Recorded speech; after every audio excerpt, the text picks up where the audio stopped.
It's the Fitness Lab Pittsburgh podcast, a new episode every week. A podcast about movement, part of making your life complete. Fitness Lab Pittsburgh, aka FitLabPGH, brings you interviews with people in the Pittsburgh area who understand movement is part of what makes life complete.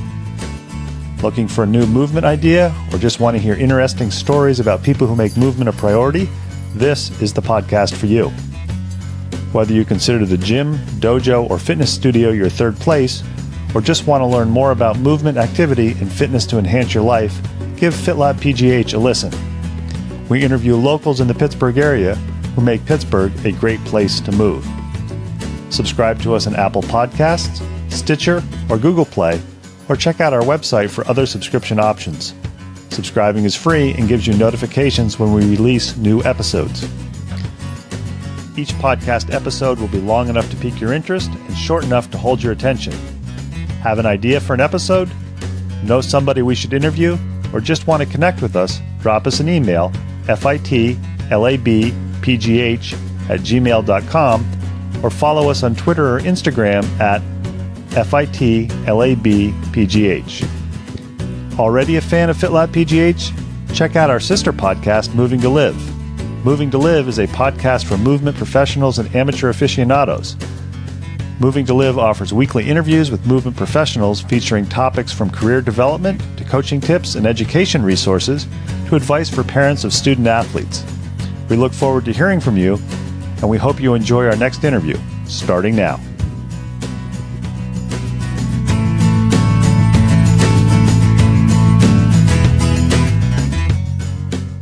FitLabPGH, along with our sister podcast, Moving to Live, firmly believe that we should treat movement as a lifestyle, not just an activity. That's why FitLabPGH brings you a podcast most Sunday evenings and every Monday, Wednesday, Friday, a 1-minute movement tip or lifestyle hack video that you can find on all the social media channels, as well as on Thursday, a FitLabPGH Features, where we have a written feature of a mover in the Pittsburgh area. If you like what you're hearing, leave us some feedback on Apple Podcasts or whatever the podcast app you listen to us on, or drop us an email and let us know what you think. If you want to be featured on the FitLabPGH Features, go to the FitLabPGH website, click on the FitLabPGH Features info link, and get started with filling it out to be featured. Pretty excited about the interview we're bringing you next. All of us have eaten various types of sports nutrition, bars, gels, and drinks, and I think we can all agree that most of them don't taste very good. Today, we're going to be bringing you an interview with Maribeth Ewing of FENIX Bars. She is a local Pittsburgh area person who is making protein bars that actually taste good and have ingredients that you can recognize on the label. FitLabPGH is back with another podcast episode. Today, I'm kind of excited because although I'm not in a coffee shop, I did not have to cross a bridge or go through a tunnel. We are at Mecka Fitness in Mount Lebanon. We are talking to Maribeth Ewing, who is the owner, founder, chief baker, and all-around person of FENIX Fit Bars. FENIX Fit Bars. I told you I was going to mispronounce that, Maribeth. I apologize. So FENIX Fit Bars were introduced to us probably about 4 or 5 weeks ago by our pharmacist, Leah, at CVS Target South Hills Village, who we were talking while waiting to fill up a prescription. And she said, "Hey, have you tried these energy bars in Pittsburgh?" And I said, "What energy bars? What one in Pittsburgh?" And she gave me a sample of one. The particular flavor was the Mia. And I went home, and as I do with many of our potential guests, I stalked the founder on Facebook and Instagram and contacted her and said, "Hey, do you want to talk to a podcast?" And she said, "Sure." So Maribeth, thank you for taking time on a Saturday afternoon to talk to us about FENIX Fit Bars. Thank you very much. My first question, we always start out with people that we ask for FitLab Pittsburgh are you a Pittsburgh native? If so, why are you still here? If not, why did you come here and why are you still here?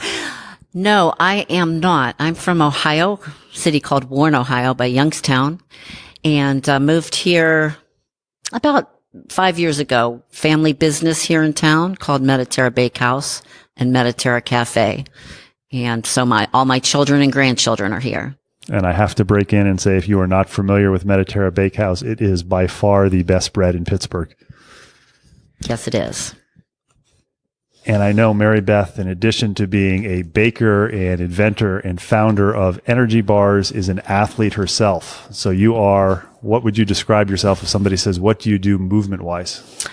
I weight lift and some cardio when I have to prep for a show, but I have not competed in 15 years. So this is my big comeback into the NPC women's physique category. And hopefully I will be turning pro this year. And NPC, that is what? National Physique Committee. And this is what some people may refer to or think of as bodybuilding. Is that correct? Yes. Bodybuilding, bikini, figure fitness. Curious about this. You said you have not competed for 15 years. How long did you compete before? Like 15 years ago, how long did you compete as a physique competitor? Well, physique wasn't around at that time. It was women's bodybuilding. They've changed it, but I was in women's bodybuilding. I started out, it was 10 years I competed. I started as a lightweight, went up to a middleweight, and ended up as a light heavyweight, and was a national title competitor. I'm always curious of people's stories as they grow up. Were you an active kid? Were mom and dad active, or were you of the generation where mom and dad said, "Get the heck out of the house and don't come back"? Yeah, till dinner well, time? Our age, you were always outside. But I was a swimmer. I swam through middle school, high school, and college, and was a national swimmer. And I know at some point people always have the idea when they're swimming or doing any other sport, it's like, oh, maybe I can go to the Olympics. Was that ever a thought for you? No. Or was there the realistic thought is like, okay, I enjoy doing this, but I'm not a world-class swimmer? Right. It was more for, I've always been very competitive, but I knew my limitations at that point. And then you finish the swimming, you get out of college. Do you immediately go into bodybuilding, or do you kind of take time off, or you do other activities? Week after college, graduated from college, got married. A month after that, I was pregnant. 4 kids later, and we had a business which was a specialty food store, and I was a chef and a caterer. I got very sick with Graves' disease, when, let's see, how many years? 30 years ago, after my daughter was born, and, was diagnosed and had to have radiation treatment, and, still kept going to the doctor afterwards, just wasn't feeling good. And the doctor said, if you don't do some type of physical activity, you're going to be in here all the time. So figured, let me go to the gym. I used to weight train for swimming. But my personality is, I'm not just going to do something to enjoy it. I have to do it to compete. So that's how it started. And, first show I did, I won first place, and every show I did, I was always in the top 5 or would win the overall. What were your friends' thoughts when you first started doing the bodybuilding, or your kids' thoughts? Did they look at you like you were crazy, or did they say, "That's great, Mom, that's pretty cool"? My mother hates it and still does to this point. Old Italian schooled. My 2 older boys, they actually became my training partners and would get me ready for shows. So my kids were always very supportive. Not that they would never want to do it themselves, but they supported me. But yeah, it was kind of out of the norm. And what about your friends? What did they think? Well, I became more friends with people in the gym at that point then. Similar interests. And I know some people are out there listening and they're going, well, I understand going to the gym and I understand lifting weights or doing cardiovascular, but what's this physique or bodybuilding? Kind of briefly for people who don't understand what this sport is, can you describe it? Well, it's, to me, I look at it as an art form. It's sculpting your body and taking it to a place that, really you have to have the discipline, patience, because it doesn't happen overnight, and the will to, it's mainly diet is, what, bodybuilding is. And, I love like very aggressive, heavy weight training. That's just like my style. There's so many other things you can do to stay physically fit, but that's just what I enjoy. So, then you get on stage in a little 2-inch bikini and, you get judged for how you look. So. And I think you hit on a point that diet is very important with that. Obviously, hard work is very important with that. And how much is genetics important for that? Very, very. I couldn't have gone as far as I did if just genetically my symmetry wasn't there, or, the shape of my muscle bellies and that type of thing. But I mean, there's so many people actually, in July, there's the Master Nationals down at Station Square, and they have weight classes of men 70 and over. And to see these gentlemen, and a lot of them, I mean, they're just doing it because that's their hobby. And it's just incredible to see where you can take your body, even when you're in your 50s, 60s, or 70s. Other than weightlifting for the physique competitions, any other favorite movement activities that you do in your, and I know this is kind of saying it jokingly, spare time? My spare time is I have 7 grandkids under 4. I watch them every day, Monday through Friday. So that's my activity.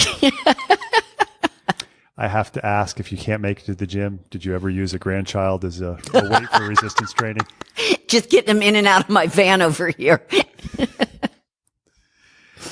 I know one of the things that people often comment on as they get older, I've got a client who is a runner and a cyclist, and his comment was, as he ramps up his training, he goes, God, it's actually true what they say.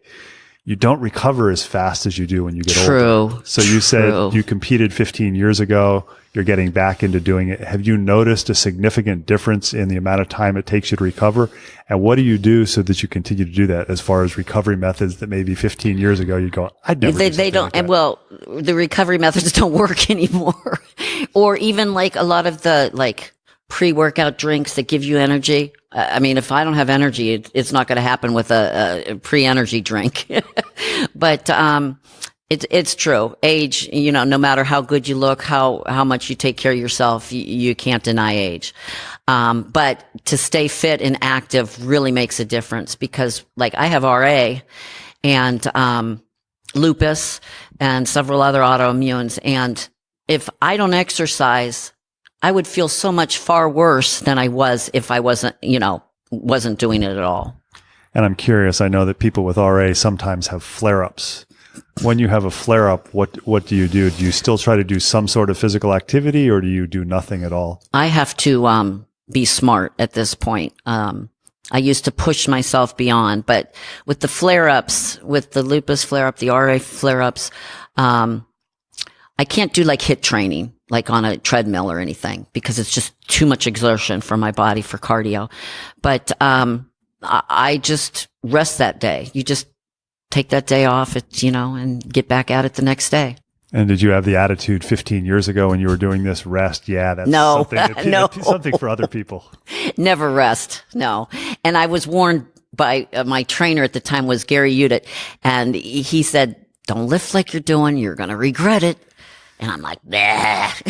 And you do regret it. This is one of my favorite questions I always like to ask people who have been active in doing one sort of activity for a long period of time. If you could look back at yourself 15 or 20 years ago when you were a competitor, what's the 1 or 2 pieces of advice that you wish you knew then that you now know?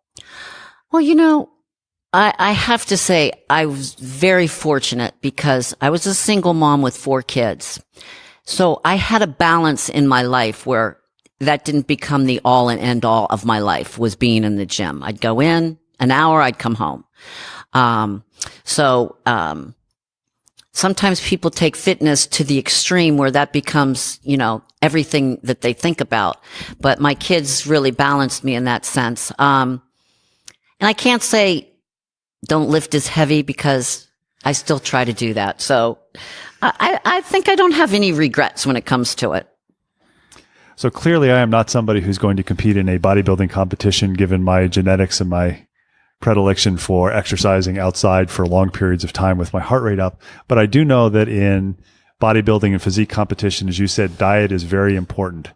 How does one go as a chef and a physique competitor, and now you've developed your own energy bar or food bar, sports bar that actually tastes like real food? How does that play into account? How did you come up with that idea? When I competed before, I love baking while I'm competing. I love the smell of it. It kind of takes care of the senses of it. And I mean, I was a pastry chef for so many years that, it was just something that It's just discipline of not putting it in your mouth. And I can smell something, and actually when I'm baking, I can smell and tell what it needs. I'm just really gifted in that sense. So, just discipline. That's all it is. We're talking with Maribeth Ewing. She is the owner of FENIX Fit Bars. FENIX Fit Bars.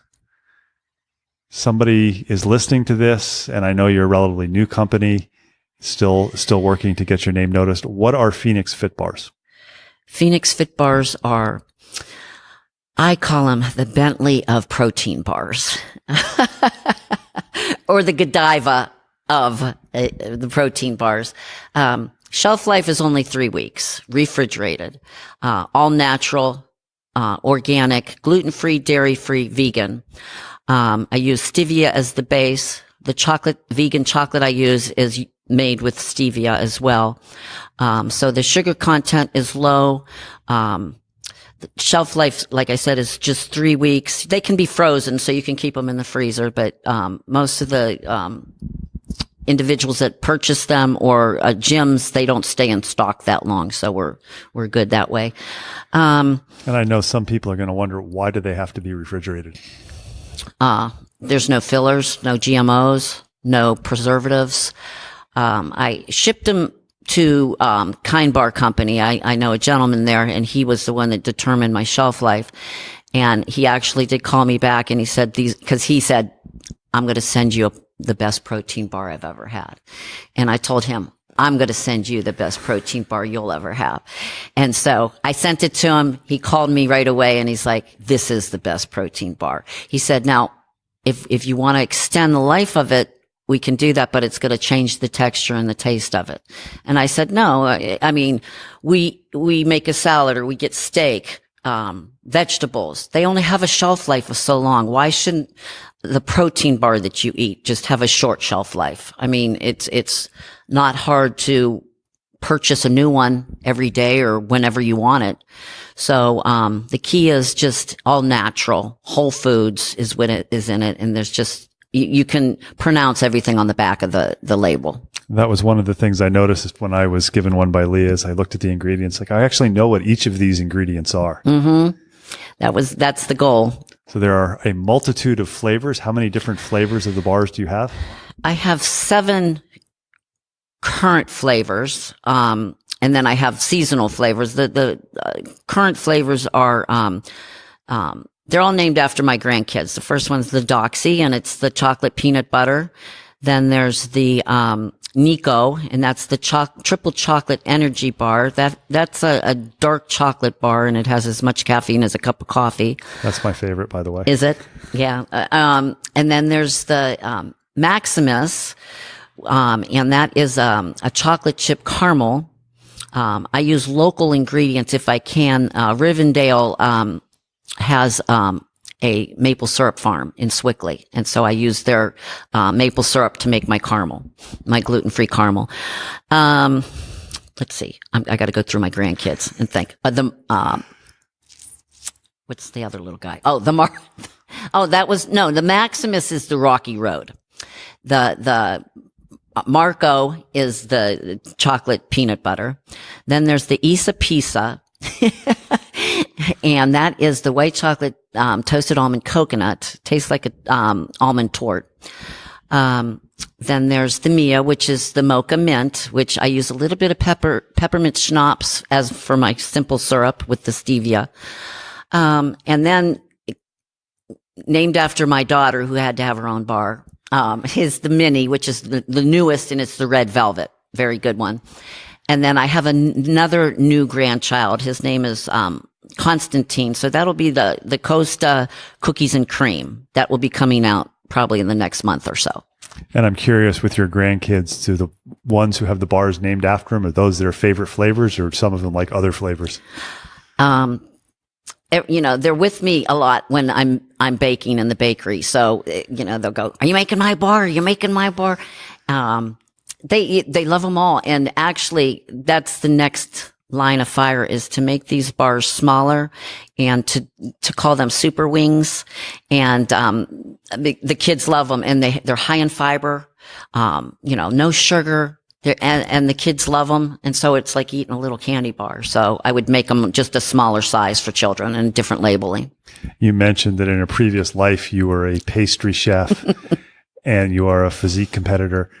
Did you just wake up one day and say, I'm going to make some protein bars? Or how did you come up with the idea to say, we're going to have FENIX Fitco?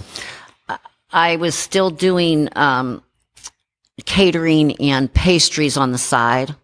And so I do these real exotic cheesecakes, like white chocolate lavender and baklava and different cheesecakes. And I mean, they sold and they were great, but like, how do you promote fitness and the way I look if I'm making,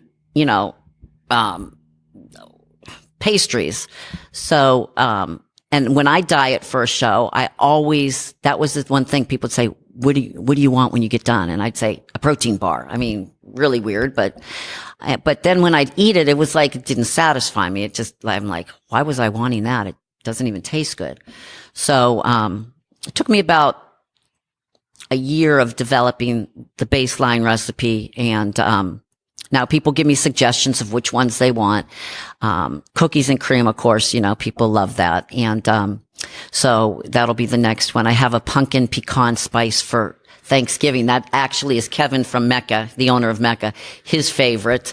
And I do an apple, pie crumble bar, which is really great for the fall. And these are all, if I remember correctly, somewhere between about 220 and I think there's one that maybe go as high as 295 calories for a bar. I don't know if they go that high. Maybe that could be the Rocky Road because of the vegan marshmallows. I think that was it. Yeah. But I also noticed, and this is me having to hack everything, is it's very easy to cut them in half with a knife and just put it in a Ziploc bag. If you can. if you can.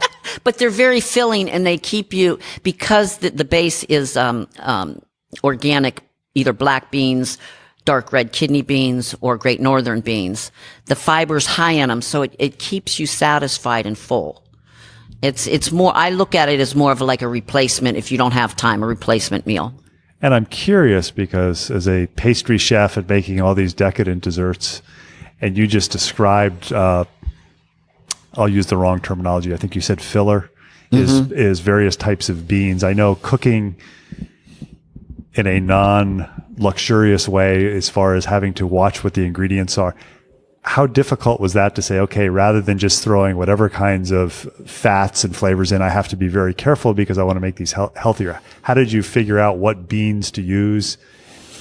Well, I guess like the red velvet, I use the dark red, and I use a organic beet powder for the color red in it. And plus it gives you extra antioxidants. I just wanted to make them as natural and as whole, and you can get flavor from, natural things. You don't need most of the fillers in that they put in is to make it so that it can sit on a shelf for 2 years. And that's why I could never sell them, say like at a GNC or have them distributed, because that's the requirement of a protein bar is they have to have a shelf life of at least a year to 24 months. So, I look at mine as more of a couture type of bar. Each flavor, how long does it take if somebody was going to come up with a flavor idea and they're going to say, I want a whatever it is, how long do you think it would take for you to figure out a recipe and develop it? I do that at night when I sleep. In fact, my one employee just asked me, how did you come up with this? And I said, even when I was catering and I'd have to figure out a menu, I would sleep on it for so many nights, and then I would wake up in the middle of the night, write down the recipe, and it was pretty much what I needed it to be. So I think for anybody who's listening, that's a message that sleep as a recovery method can also be valuable for thought processes. Yes. Somebody's listening to this, and I know just from searching around and asking questions and seeing on Instagram some of the posts you've had, some of the places they can buy it. But this is not just for people in the Pittsburgh area. You will actually ship them too. Is that correct? I ship usually Tuesday, Wednesday, Thursdays across the country. right now I can bubble wrap them, ice pack them, and ship them. Summertime I use dry ice, and they get there in 2 days and they're fine. Somebody's listening to this will have extensive show notes with your social media sites, etc. But how do they find out where they can find the bars in the Pittsburgh area? My Instagram is the easiest way. It's FENIX Fit, FITCO. And you just direct message me, and I'll tell you everything you need to know cost-wise, shipping-wise, all the flavors and any other questions you have about nutritional facts. We've had the good fortune to talk to Maribeth Ewing. She is the owner of FENIX Fit Bars. My favorite is the one that has peanut butter in it, but I've tried, I believe, each of the flavors other than the seasonal ones, and none of them are what I would describe as bad. And I think I can safely say that I actually, from a different company, which shall remain nameless, the new company out west, I ordered a box of bars just because they looked interesting. I've tried 2 of them so far, which consists of taking a mouthful and spitting it in the garbage. They do not taste good. Unlike FENIX Fit Bars, as I said, they taste like real food. And Maribeth is not handing me bars to say this. So Maribeth, I want to thank you for talking to FitLab Pittsburgh. I'm looking forward to the fall when you have the pumpkin one come out. Thank you.